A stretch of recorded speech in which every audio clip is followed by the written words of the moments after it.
Hi guys! May bagong lesson na naman tayo. Ito ay ang subtraction of fraction, tips and tricks. Ang nakaraang lesson natin is addition of fraction, tips and tricks. Okay? So ang lesson na to is ituturo ko sa inyo kung paano ang mas madali ng pag-solve sa subtraction of fraction.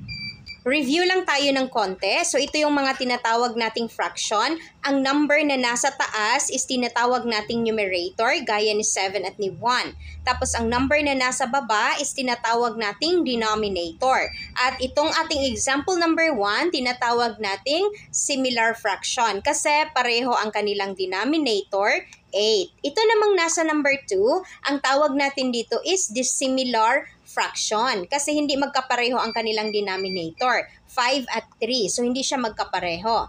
Ito namang sa number 4, tinatawag nating mixed fraction.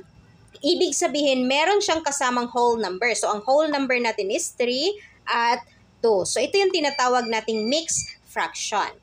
Okay, so isolve natin ang example number 1 natin. So same lang siya, ang process is same lang sa addition of fraction, napakadali niya lang.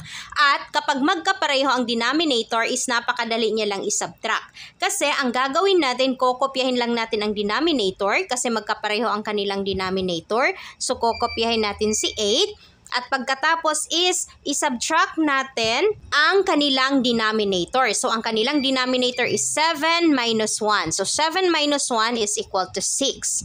Okay? So, meron na tayong sagot. 6 over 8. Pero tandaan nyo na ang inyong sagot is dapat naka-reduce into lowest term. At makikita nyo na si 6 at si 8 is pwede pa natin siyang i-reduce into lowest term. Okay? So, pwede natin silang i-divide pareho sa 2. Okay? So, pwede natin silang i-divide pareho sa 2. So, ang sagot natin, 6 divided by 2 is equal to 3.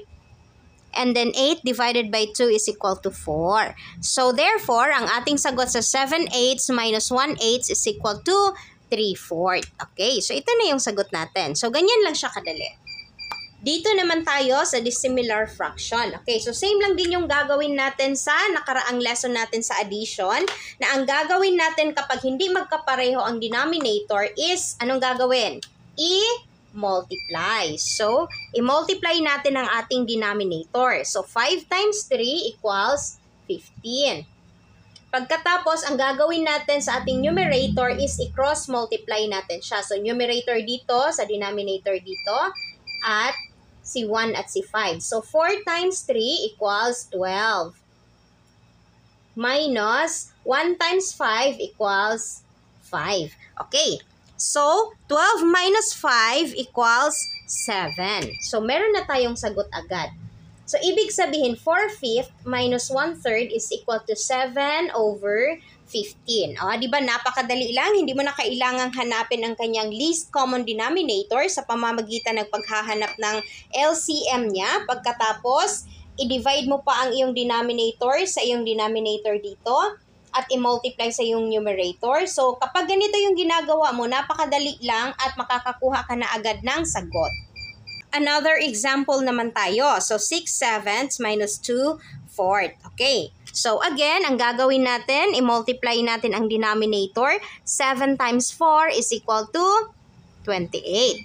Pagkatapos, i-cross multiply. So, 6 times 4 equals 24 minus 7 times 2 equals 14.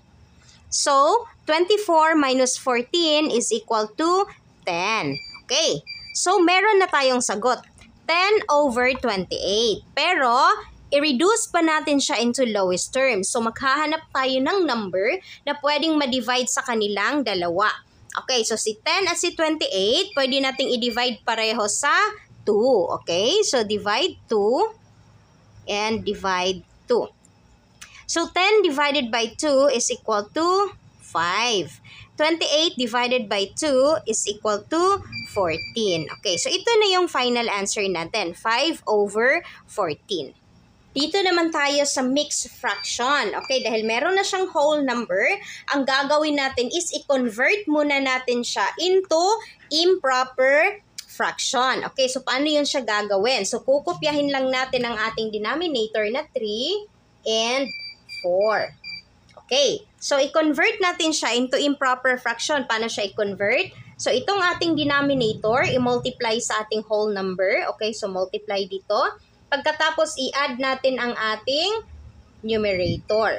Okay, so add. So, 3 times 3 equals 9.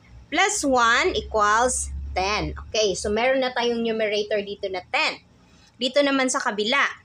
So, si denominator, i-multiply natin sa 2 at pagkatapos, i-add natin ang numerator. Okay, so 4 times 2 equals 8. Plus 1 equals 9. Okay, so meron na tayong numerator na 9. So ngayon, pwede na tayong mag-proceed sa ganitong process kasi naka-improper fraction na siya. So, pwede na nating i-multiply ang ating denominator. So, 3 times 4 equals 12. And then, cross-multiply. 10 times 4 equals 40. Minus 3 times 9 equals 27. So, 40 minus 27 equals 13. Okay, so meron na tayong sagot. 13 over 12. Pero pansinin nyo na ang ating sagot is improper fraction. So, dapat hindi ganito ang ating sagot. So, ang gagawin natin siyang proper fraction. Ang gagawin natin, i-divide natin si 13 dahil mas malaki siya kaysa kay 12. So, 13 divided by 12 is equal to 1. So, si 13 meron siyang isang 12.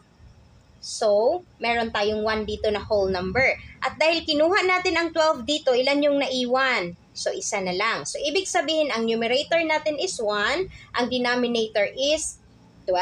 So, ang sagot natin is 1 and 1 over 12. So, ito na yung final answer natin.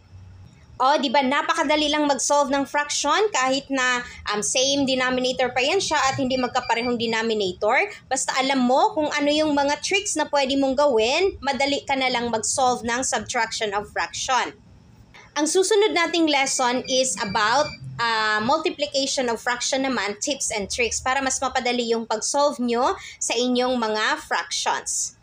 That's all for today's video, guys. Sana may natutunan kayo sa ating lesson for today. See you in our next lesson. Bye!